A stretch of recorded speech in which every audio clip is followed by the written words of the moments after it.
of shit! Oh my God! What are they doing? Oh, that's one of his famous pictures.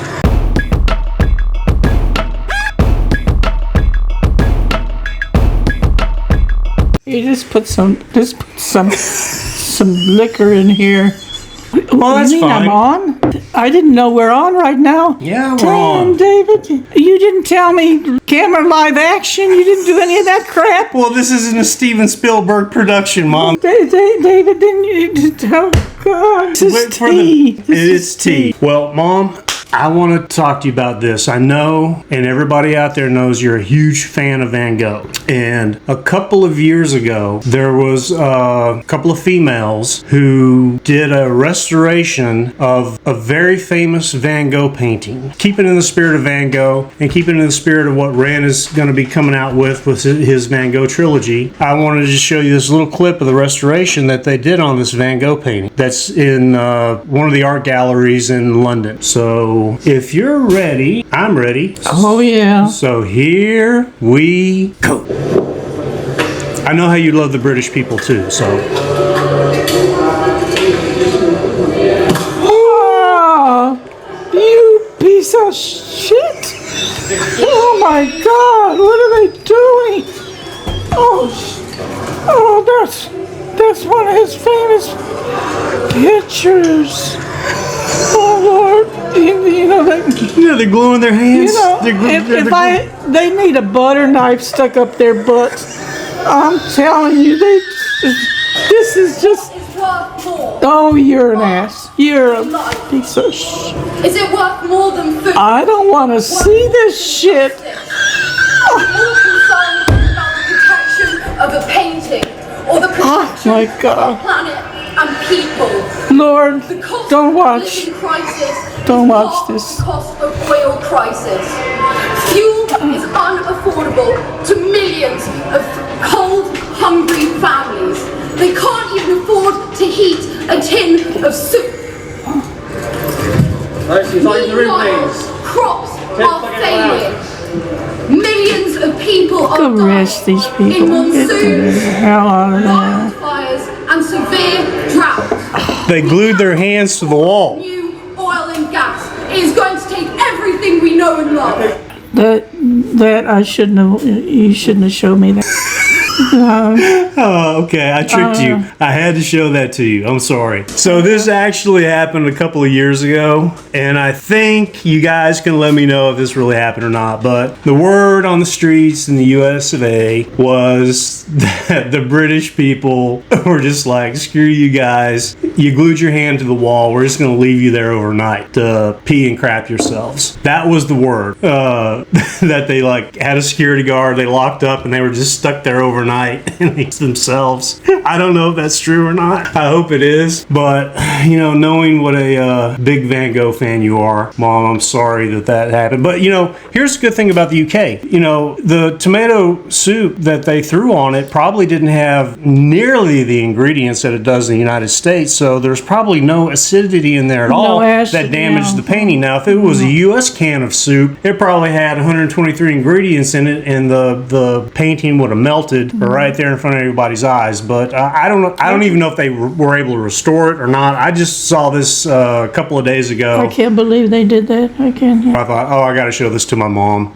and watch her freak out. What did you think about the new reimagining of Van Gogh? I thought it was awful. You mean that those people that did? You know what I thought about it? People are sick. They're sick. Mm-hmm. They're sick all over the world, not just the United States. I know. They're crazy too. All right. They're crazy. Before you give me a heart attack. This has been the most requested video for us to do since I first did REN, and it's the 1 million subscribers defining success. This is I don't know, maybe a year ago this was put out. So we're gonna do a reaction on it. Mom, have you seen this? No, and I hope I understand some of his words because Why? because he's got a thick accent and some things I can understand. Well, you watch British movies. I know all it, the and time, some all things the time. I do, and they have a certain accent, and there's certain words I can't catch. But I still watch the movie because that's what I do. Like I'll have an easier time listening to Hugh Grant than I would maybe Monty Python. Yeah. So just like somebody from the UK might have an easier time hearing somebody from the Midwest or California than they would from somebody with a deep accent from the South of the United States. And I love his music. He talks fast too. I gotta. Yeah.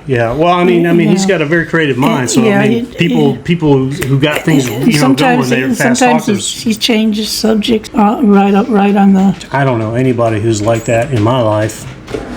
Go on. What are you doing? I was watching the dog. We're probably going to have to have an ER visit tonight for this animal. Cat shit. All right. Would you be all right if you were eating it? Of course not. We got one dog that eats cat shit. The other one drinks 2 gallons of water at one time. Then we got a normal dog that just wants to be loved all the time. Okay, so let's get into this video. 1 million subscribers, REN. For months people have been asking me to do this, so I'm going to do it. We're going to do it together. So if you're ready, I'm ready. So here we go. I want to keep this short and sweet because I wrote something that I want to share with you. But first of all, I just want to say how grateful I am. I've reached 1 million subscribers on YouTube, which is a huge milestone. I wanted to say thank you to everyone who supported my music over the years, whether you're newly on board or have been here for a while. I wanted to say thank you to the YouTube reaction community who have gotten behind my stuff in a big way and really helped me reach this goal. So thank you guys. I wanted to read this passage that I wrote about success. It's too much for me to remember right now, so bear with me. But yeah. Success to me means that I have a responsibility that transcends me. If I have a platform where people are paying attention, then I feel like it's my duty to make that count. It's far more important than my aspirations with music and what I could personally gain. There's a saying that stuck with me recently, which was a rising tide lifts all ships. Somehow, by finding success for myself has meant that I can find success for the people around me, and that makes me feel very rich. I'm in a very strange position right now where I owe much of my success to the most destructive force in my life, which has been the turbulence of my physical and mental illness. The thing that has by far brought me the most pain has been a source of constant inspiration, which ironically led to creations which brought me the most joy. Creating art which means something to somebody else and can potentially be a companion to somebody else in the dark justifies my own pain, and I desperately needed that to be justified. There are a lot of people alive today who live in the dark. It's a place that I'm very familiar with. In the peak of my health problems, I was severely underweight. All my meals had to be restricted and blended, and I was so tired that I couldn't participate in life. I couldn't socialize, I couldn't watch films, I couldn't read. My bones constantly hurt. Even standing in the shower was excruciating and exhausting. And this went on for years, with no answers. Nobody could have ever convinced me during that time that my pain and suffering would be a source for something good, because it felt insidious. Nobody could have ever convinced me that something constructive can come from hurting every day. But I'm here to tell you that if you are hurting every day, don't be afraid. One thing I know to be a constant law of the universe, is that life is inconsistent. Life is beautiful and life is hideous. Life is kind and life is cruel. Dancing inside this dichotomy and inconsistency makes me know that you won't hurt forever. Whether that comes from resolution of what you're going through or acceptance of where you are, you won't hurt forever. You don't know yet whether or not your pain conceals gold. It definitely conceals wisdom, and it's definitely a catalyst for filling you with empathy. So stand strong, my friends, and don't let the darkness consume you, because once you know the dark and become intimate with it, you become very capable of wielding the light. You could be instrumental for changing this world for the better. There's nothing humble about shrinking or doubting yourself, because you are large. You can be ferocious and you can be magnificent. For the medical industry, who too often let people fall through the cracks, it's your duty to do better. For the people living in the light, who have either stepped out of their shadow or have never had to walk beside it, it's your responsibility to put out untainted love. Our own greed, desire to ferociously expand, and decisions rooted in self-interest can benefit ourselves in a material sense, but can be very destructive to the hive and the world around us, ultimately hurting ourselves. So we really must consider that if we're going to step into a bright future. As humans, we have an incredible potential, and it would be a shame to throw it away. So community, humanity, and changing our relationship with the natural world so it leans more towards homeostasis must be a priority number one. If you're watching this and there's a knot tied up in your stomach with bitterness, anger, or hatred for your fellow human being, be with it, feel it, understand it, express it, and then let it go. You're hurting. Give yourself love, forgive yourself, and then project that love outwards, and the anger will pass. We have a decision in every interaction to tilt the world towards heaven or hell, towards Jannah or Jahannam, utopia or dystopia, and some people's ideas of heaven will be another's image of hell. So tread carefully, but treat those differences with respect. Tapestries are made beautiful because of the variety in the sum of their parts.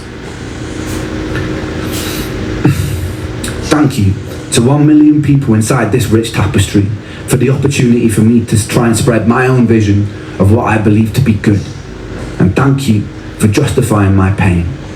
Thank you. I love you. Oh man, I'm telling you, this guy he's Keats. He's Keats reborn. I know this happened a long time ago and I haven't seen it, you haven't seen it, but guys, thank you so much for suggesting this. I've been putting this off forever and I know it's been out there. I've been avoiding it forever because anytime you talk about it, it shows up on your cell phone or any device you have in your home. But the words of wisdom that he spoke, I mean, he's wise not only beyond his years, but there's a few things that I take from this. One, he is 1990s Mark Wahlberg jacked. First of all, first thing you notice, he's jacked. Second of all, you know, so many people have their voices, you know, actors, actresses, singers, and all this. They use it for political gain, or they use it because they want Kamala Harris, or they want Donald Trump, or they want whatever, whoever pays them the most money. Well, this guy, he's not doing this for any kind of political gain or to gain any kind of favor from any governments or ideologies. He's doing this for just the everyday person, just anybody who struggles with whatever he went through, or anybody who struggles with anything in their life. This is what he's talking about. And I didn't want to look at you because I know you get emotional with this kind of stuff, and I thought you get emotional with this. But Mom, please tell me what you thought of what he said. I just thought it was beautiful. Is that it? You okay? Please don't. It's okay. It's okay. It's okay. It's okay. I know, I know, Mom, you're struggling through a lot of the stuff that he's been going through, but the whole point of this is to know and to take comfort in that you can learn a lot from the struggles and the pains that you're going through. And I know I go through a lot of physical pain, much like REN has gone through. So I can relate to that very, very, very much. And I know you can too, Mom, with your physical conditions. But we promised we wouldn't do anything that was going to be a downer. But, you know, you saw the beginning of the podcast and you know that it was a upper. So we're gonna do another podcast here in a little bit. But guys, thank you so much again for suggesting this. I mean, he is, to my mom, he's Van Gogh. To me, he's Keats. He's been touched. He's beyond gifted, and his words can leave you speechless. to just process things that he said. I know this is hard on you, so we're going to end the podcast. Guys, thank you so much for suggesting this video. Please like, subscribe, share, hit the notification bell, and don't forget we're going to go live March 1st at 3 p.m. Central Standard Time, U.S., so that's 8 p.m. in the UK and 8 a.m. in Australia. You good? Yeah. Okay. All right. I love you. It's important. Okay. We'll catch you on the next podcast.